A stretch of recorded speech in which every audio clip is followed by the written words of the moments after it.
Aí vamos para a segunda sessão. A primeira sessão foi o caráter tipológico dos procedimentos, dos objetos, das pessoas na antiga aliança. Aí, hoje nós vamos continuar o estudo falando sobre o fundamento da nova aliança, ou seja, qual é o alicerce da nova aliança, em que está construída a nova aliança, em que base está sendo construída a nova aliança, tá certo? E a mensagem então é esta: olá, você que fez ou fará parte da nova aliança. Sua segurança eterna consiste no fato de a nova aliança estar alicerçada em coisas eternas, como tabernáculo eterno, sacrifício eterno, mediador eterno, etc. e tal. Pois o fundamento temporário, a questão aqui é a nossa segurança, que é a aliança antiga não estava fundamentado em coisas eternas, né?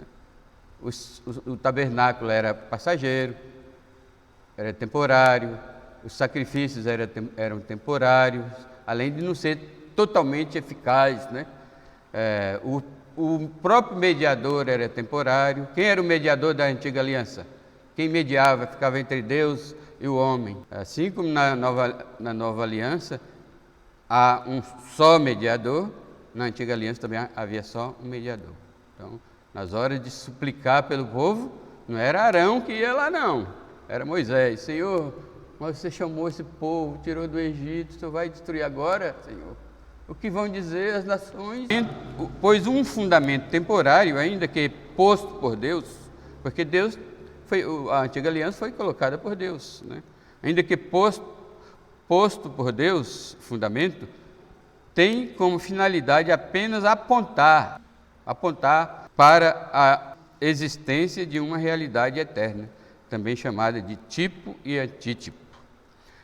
Quais são os fundamentos das duas alianças? Quais são? Aliás, as duas alianças estão fundamentadas nos mesmos alicerces. A diferença é que o alicerce sobre o qual a antiga aliança está sustentada, embora semelhante aos alicerces da nova aliança, eles são inferiores, ineficazes e temporários, né? Então a pergunta aqui é: quais são os fundamentos das duas alianças? Nisto consiste as semelhanças entre a antiga e a nova aliança. Ou seja, uma das semelhanças são as bases são as mesmas. A diferença está no qualitativo eterno. A aliança é eterna, a nova aliança é eterna, a antiga aliança era temporária. Então, para cobrir a mensagem aqui, oi, você que faz ou fará parte da nova aliança. Sua segurança eterna consiste no fato de a nova aliança estar alicerçada em coisas eternas, certo? Então, as duas alianças, o primeiro ponto aqui, as duas alianças requerem a existência de um tabernáculo, certo? E Cristo entrou em um tabernáculo eterno e ofereceu um sacrifício eterno. Então, o diferencial aqui está no adjetivo eterno, né? Então, a nossa segurança e a segurança da nova aliança é que o alicerce sobre o qual a aliança estava construída é o mesmo da antiga aliança, só que com o diferencial de eterno, né? Como diz aqui o versículo 11: quando, porém, veio Cristo, esse aqui, quando, porém, é para contrastar exatamente com o caráter apenas tipológico dos serviços sagrados realizados na antiga aliança. Agora, quando, porém, mas quando veio Cristo como sumo sacerdote dos bens já realizados, certo? Porque Jesus veio para ser o sumo sacerdote do plano eterno de Deus, do que já está realizado na mente, no coração, no plano eterno de Deus, que foi mostrado tipologicamente através da antiga aliança, né? Mediante o maior e mais perfeito tabernáculo, não feito por mãos, quer dizer, não desta criação. O contraste aqui também é que o tabernáculo da antiga aliança era feito por mãos. Aqui o tabernáculo é perfeito e maior, né? Mediante o maior e mais perfeito tabernáculo, isto é, um tabernáculo que existe eternamente no céu, né? E do qual o tabernáculo da antiga aliança, da época da lei, construído por Moisés, foi feito por modelo, né? Aliás, foi feito com base no modelo que a Moisés Deus mostrou no céu. Então, quando, porém, veio Cristo como sumo sacerdote dos bens já realizados, mediante o maior e mais perfeito tabernáculo, não feito por mãos, quer dizer, não desta criação. Então, o tabernáculo que Jesus entrou como sumo sacerdote é um tabernáculo eterno. O que quer dizer eterno? As coisas de Deus no céu são eternas, como Deus é eterno. O que Deus criou não é eterno, por isso que ele diz aqui, quer dizer, não desta criação. O tabernáculo não foi uma criação desta criação do mundo. Pode até ter sido uma criação, né? Mas de Deus sem participação nenhuma humana na construção dele. E o sacrifício também era eterno, né? Porque diz, não por meio, ele se tornou sumo sacerdote, não por meio de sangue de bodes, de bezerros, mas pelo seu próprio sangue.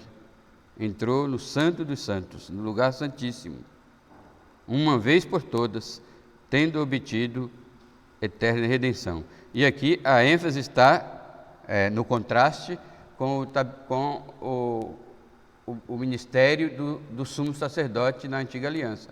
Ele, sacerdote da antiga aliança, porventura entrou uma única vez no santuário, no Santo dos Santos, para oferecer sacrifício pelo povo? Não. Uma vez por ano ele repetia o sacrifício. Uma vez por ano ele entrava no Santo dos Santos para oferecer sacrifício pelo povo. O contraste aqui é que Jesus, não com sangue de bodes nem de bezerros, mas pelo seu próprio sangue, quer dizer, o sacrifício que Jesus levou e entrou no santuário era perfeito, né? O tabernáculo era perfeito e o sacrifício era perfeito. Uma das lições desse trabalho do sacerdote entrar no santuário, no Santo dos Santos, amarrado pela perna e com os sinos ao redor das suas vestes, para caso não fosse aceito os sacrifícios, o sacrifício que ele levava, ele era morto imediatamente e arrastado pelo sumo sacerdote. No caso de Jesus não tem esse perigo, né? Porque onde é que diz isso? Diz que ele entrou no Santo dos Santos uma vez por todas. Isso não aconteceu no Velho Testamento. Ele entrou uma vez por todas, tendo obtido eterna redenção. Então, deixa eu aqui refutar novamente o juízo investigativo, né? Ontem eu caí num artigo sobre a cidade, a Nova Jerusalém, né? Aí o autor diz lá, olha, quando o juízo investigativo se cumprir, então vai acontecer a Nova Jerusalém, né? Então vai ser estabelecida a Nova Jerusalém. Então, bobagem. Então, aqui o contraste é que Jesus entrou no Santo dos Santos de uma vez por todas. O juiz investigativo diz que Jesus entrou só no ano de 1840, né? Lá no santuário, né? E ele está até hoje entrando, não sei se é entrando e saindo, mas julgando as obras das pessoas, dos adventistas. Só pode ser dos adventistas, né? Que é dos crentes, não.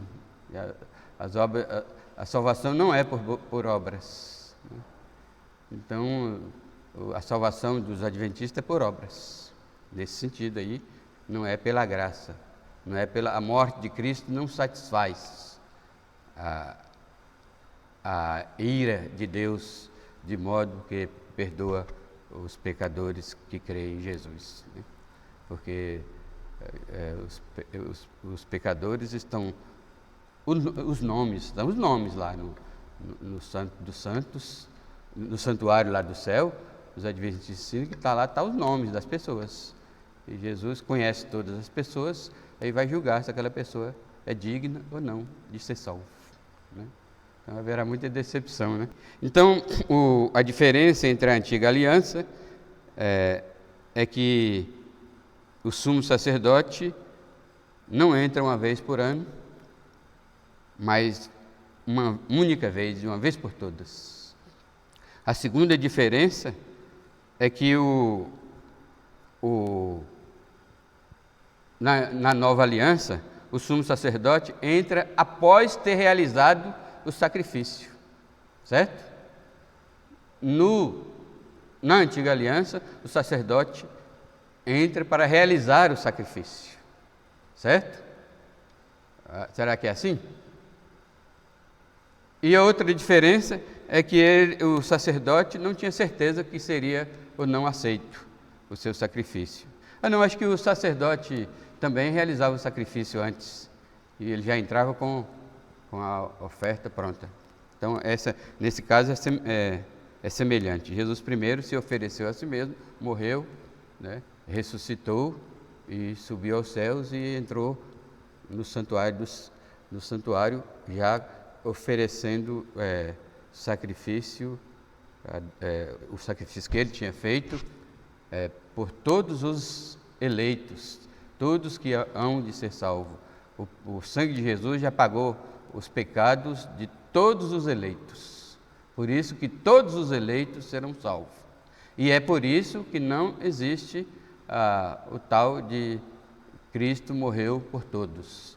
Porque Cristo morreu somente pelos eleitos e os pecados de todos os eleitos estão pagos e garantido a salvação. Não precisa mais, sobre a salvação não há nada mais que ser feito. Tudo Deus já fez por meio de Cristo, né? Então é isso que explica o versículo 12.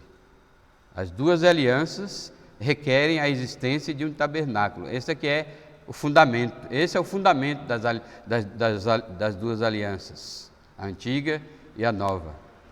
E nesse sentido, Jesus Cristo entrou também em um tabernáculo, né, levando o seu próprio sangue como sacrifício. Então, neste caráter eterno, ele ofereceu um sacrifício eterno, num tabernáculo eterno está a segurança do crente, a garantia, né, a estabilidade. Você não precisa se preocupar em fazer algo, ou pedir a Deus para fazer algo, né? Depois de salvo, não precisa orar para Deus perdoar os seus pecados para salvação, né? Você precisa só manter a sua comunhão com Deus, porque tudo já foi pago. Aliás, quando Jesus estava na cruz, ele disse 7 palavras, ou 7 frases, e uma das 7, ele disse, está consumado. E a palavra grega para essa palavra está consumado é tetelestai, que quer dizer está pago, né? A ilustração que cabe aqui é que se você for fazer um turismo na Grécia, e dizem que turista faz compras, então você vai em algum lugar, faz uma compra, na hora de pagar, aí você faz o pagamento lá no caixa da loja, e o caixa ou a caixa da loja bate o carimbo, pago, não é isso? Isso significa que você não vai, você pode sair com a sua sacola de coisas, porque se o guarda lhe parar lá na porta, você saca aquela nota com o carimbo. Então, aí você passa livremente. No céu também, quando nós que estamos indo para o céu, temos esse carimbo, está pago, que palavra de Jesus na cruz. Amém? Segunda coisa aqui, segundo alicerce, ou segundo fundamento das duas alianças, é que as duas alianças requerem a realização de sacrifícios. Esse é o outro fundamento. Não há aliança sem sacrifício. Então, as alianças estão fundamentadas em sacrifício, na existência de um tabernáculo, mas também na realização de sacrifício. E nesse sentido, também Jesus atendeu a este requisito. Cristo ofereceu um único sacrifício, um sacrifício mais poderoso e mais eficaz, conforme nós lemos aqui no versículo 13 e no versículo 14. Portanto, se o sangue de bode e de touros e a cinza de um novilho aspergida sobre os contaminados os santifica, quanto à purificação da carne, muito mais o sangue de Cristo, que pelo Espírito eterno a si mesmo se ofereceu sem mácula a Deus, purificará a nossa consciência de obras mortas para servirmos a Deus, ao Deus vivo. Então, se o sangue assim como a antiga aliança estava fundamentada no sacrifício e no derramamento de sangue, de bode, de touros e de novilhos, a nova aliança também está alicerçada em sacrifícios, na realização de sacrifício. A única diferença é que os sacrifícios da antiga aliança eram repetitivos. Na nova aliança foi um único sacrifício suficiente para purificar os contaminados, porque todos nós somos contaminados, não pelo coronavírus, graças a Deus, que bênção, né? Mas pelo pecado. Só que pecado mata mais do que coronavírus, vocês sabem disso. Morre mais gente por causa do pecado do que por coronavírus, do que por Covid-19. Né? Medite sobre isso. Façam estatísticas, se não é o pecado que mata mais, que está matando mais nessa época do que o Covid. Né? As duas alianças requerem a realização de sacrifício, e Cristo atendeu esse requisito, oferecendo Ele mesmo um único sacrifício, um sacrifício mais poderoso e mais eficaz, porque também é um sacrifício eterno, né? E não foi qualquer sacrifício, não foi qualquer cordeiro, foi o Cordeiro de Deus, né? O próprio Deus ali se oferecendo para morrer e derramar o seu sangue para garantir a salvação dos participantes, dos chamados, como nós vamos ler aqui, dos chamados para a nova aliança, certo? Então vamos para frente. Terceira coisa aqui, vai do 15 ao 17. As duas alianças, outro fundamento, né? Outro fundamento, quer dizer, além de uma aliança exigir um tabernáculo, a existência de um tabernáculo, e a nova aliança, tanto como a antiga aliança, tem um tabernáculo. No caso da antiga aliança, tinha; no caso da nova aliança, tem um tabernáculo lá no céu, onde Jesus entrou levando o seu sacrifício. Além de requerer sacrifícios, e tanto na nova aliança como na antiga aliança teve sacrifício, era exigido sacrifício; na nova aliança também é exigido sacrifício. Cristo atendeu o requisito e ofereceu-se a si mesmo, mas também as duas alianças requerem um mediador. As duas alianças são fundamentadas em um mediador. Tem que existir um mediador entre Deus e o homem. Nas duas alianças. Na antiga aliança, o mediador era Moisés. E na nova aliança, o mediador é Cristo. Cristo é oficialmente digno de ser o eterno mediador da nova aliança, porque ele cumpriu em si mesmo o único requisito de um testamento. Qual é o único requisito da validade de um testamento? A morte do testador. E a Epístola aos Hebreus faz a mesma analogia, né? As duas alianças requerem um mediador.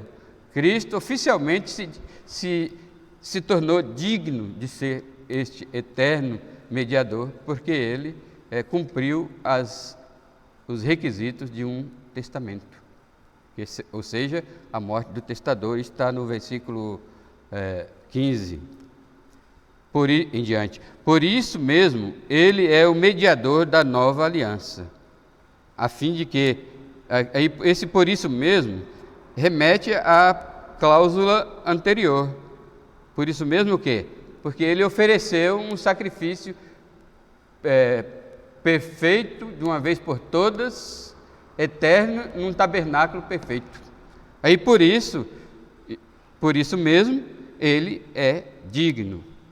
Aqui está falando da dignidade de Jesus. Por isso mesmo ele é digno de ser o mediador da nova aliança, né?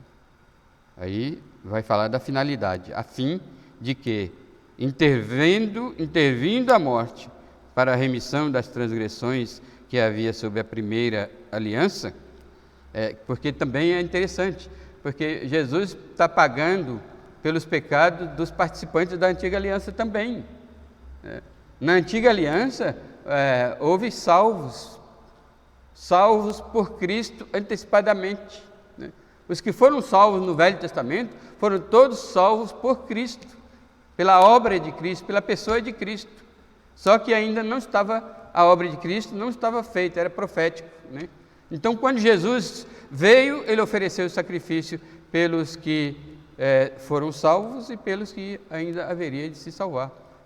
Foi isso que ele disse lá em João 10. Ainda tenho muitas ovelhas, não deste aprisco, a mim me convém conduzi-las, né? Então, Jesus quando ele morreu, ele já olhou para trás e para frente, né? Ele olhou para trás para fazer valer o seu sacrifício para os santos e salvos e eleitos do Antigo Testamento. E ele olhou para frente, assim como olhou para os discípulos atuais, olhou para o futuro, porque ele estava morrendo pelos meus pecados, pelos seus pecados, pelos pecados dos participantes da nova aliança do século 21. Amém?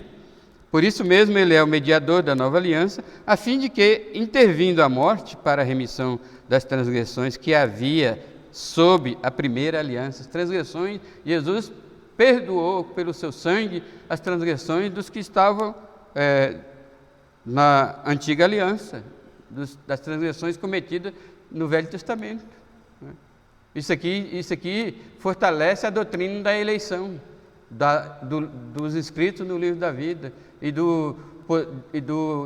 da aplicabilidade da morte de Cristo, porque a morte de Cristo só tem aplicabilidade para os eleitos. Ele morreu pelo seu povo, né? Ele se chamará Jesus porque ele salvará o seu povo. E ali não é uma referência a Israel, não. Salvará o seu povo dos pecados dele, né? As minhas ovelhas ouvem a minha voz, eu as conheço e elas me seguem. Jesus estava fazendo a redenção geral dos eleitos. Claro que essa palavra eleito não está aqui, é só uma digressão para nós compreendermos o poder e a eficácia da morte de Cristo, né? Que havia sob a primeira aliança, transgressões que havia sob a primeira aliança, receberam a promessa da eterna herança daqueles que têm sido chamados. Então, aí, como eu estava explicando, Jesus olhou para trás e o seu sacrifício foi para a remissão, ou perdão, dos pecados cometidos sob a antiga aliança. E também para todos aqueles que têm sido chamados. Então, você e eu, que somos chamados para participar da eterna aliança, os nossos pecados já foram remidos, né, na cruz. Amém? Continuando aqui um pouquinho, porque vai até o 17. Porque onde há testamento, é necessário que intervenha a morte do testador, porque de maneira nenhuma tem força de lei enquanto vive o testador. Então Jesus cumpriu essa regra de testamento, ele mesmo morrendo, né? Está certo que ele morreu e ressuscitou, está vivo hoje para fazer valer a nova aliança e como supremo mediador. Amém? Mais uma coisa e última. Os teóricos da homilética dizem que uma pregação só pode ir até 4 pontos, né? Mas os puritanos não respeitavam. Dizem que os puritanos não respeitavam essa regra. Eu também não me importo muito em respeitar essa regra, não, uma vez que eu tenho tempo e argumento para fazer uma pregação de mais de 4 pontos. Aliás, dizem que a pregação calvinista tem que ser de 5 pontos, né? Mas eu tenho que... O meu limite, como eu estou fazendo exposição do texto, o meu limite é o texto. Então, nem todos os textos admitem 5 pontos, né? A maioria a gente esbarra no quarto ponto. Terceiro ponto, a pregação de domingo passado só tinha 2 pontos. Lembra? Porque eu tenho que obedecer o andamento da passagem. Então, o quarto ponto, ou melhor, o quarto fundamento da nova aliança, das duas alianças, é que ambas exigem que sejam seladas com sangue. Então, não há uma aliança sem sangue. Estou falando de alianças bíblicas, né? Estou falando da antiga e da nova aliança. Aliança que previa a salvação do pecador, aliança que previa o perdão do pecador, aliança que previa a remissão do pecador, a redenção do pecador. Não há sem sangue, não há aliança sem sangue. Então, o quarto e último fundamento destacado aqui em Hebreus é que as duas alianças exigiam que as alianças fossem seladas com sangue, confirmada com sangue. E nesse sentido, Cristo também cumpriu essa prerrogativa, esse fundamento. Cristo perdoou e purificou os pecados de seu povo com seu próprio sangue. Então, na nova aliança também é fundamentada no sangue. Por isso que, assim como na antiga aliança havia os sacrifícios de bodes, de carneiros, de touro, de novilho, e o sangue era derramado e aspergido sobre o altar, era aspergido até na própria pessoa, e aqui, como diz aqui, era aspergido até nos livros sagrados, né? Então, assim Jesus morreu e o seu sangue, aí se você ler o Novo Testamento, a menção do sangue de Jesus é constante, né? É tanto que os ateus, os céticos, detestam o cristianismo por causa do sangue. Eles acusam o cristianismo de ser uma religião sangrenta, né? Mas eles esquecem de que é sangrenta não com violência, mas é sangrenta num único sangue. Só há um sangue que sustenta o cristianismo, sustenta a nova aliança, que é o sangue de Jesus Cristo. E aqui o versículo 18, até o final, nós temos a descrição. Pelo que nem a primeira aliança foi sancionada sem sangue. Porque, havendo Moisés proclamado todos os mandamentos segundo a lei, a todo o povo tomou o sangue dos bezerros e dos bodes com água e lã tinta de escarlate. Por que escarlate? Escarlate é um símbolo, um tipo do sangue de Cristo, né? Porque o escarlate é vermelho, né? Eu acho que é a tal da mergenta hoje, né? Talvez a palavra, a cor escarlate, porque hoje em dia não se fala muito na cor escarlate, mas era uma cor vermelha. Quando a Raabe ajudou os espias a fugir, eles fizeram uma aliança com Raabe. Ela teria que colocar uma corda na janela no dia em que Israel viesse para destruir Jericó, a fim de que ela e a família dela não fossem mortas, destruídas. Ela tinha que colocar lá uma corda. Aí eles orientaram, tem que ser uma corda escarlate. E também é um tipo, essa corda escarlate é um tipo de Cristo. Raabe foi salva por causa daquela corda. Na antiga aliança. Nós somos salvos por causa do sangue de Cristo. Então a corda escarlate de Raabe continua, ela era uma representação, um tipo, mas o sangue de Cristo é essa corda escarlate. Tá certo? Então, pelo que nem a primeira aliança foi sancionada sem sangue, porque havendo Moisés proclamado todos os mandamentos segundo a lei, a todo o povo, tomou o sangue dos bezerros, dos bodes, com água e lã tinta de escarlate e sopo, e aspergiu não só o próprio livro, aqui não refere qual livro que é, como também todo o povo, dizendo: este é o sangue da aliança. Moisés já dizia isto. Este é o sangue da aliança, a qual Deus prescreveu para vós outros. Vocês se lembram alguém que disse isso? Citou essas mesmas palavras? No Novo Testamento, na Nova Aliança? Jesus, no dia da ceia, no dia da última ceia, ele pegou o cálice e disse: esse é o sangue não sei se ele falou Nova Aliança ou Eterna Aliança, né? Esse é o sangue da aliança, né? Tomai e comei, da Nova Aliança. Esse é o sangue. Então quando Jesus falou isso, ele estava citando, né, Moisés, que Moisés também disse: este é o sangue da aliança, a qual Deus prescreveu para vós outros. Aí o texto continua dizendo que igualmente Moisés aspergiu,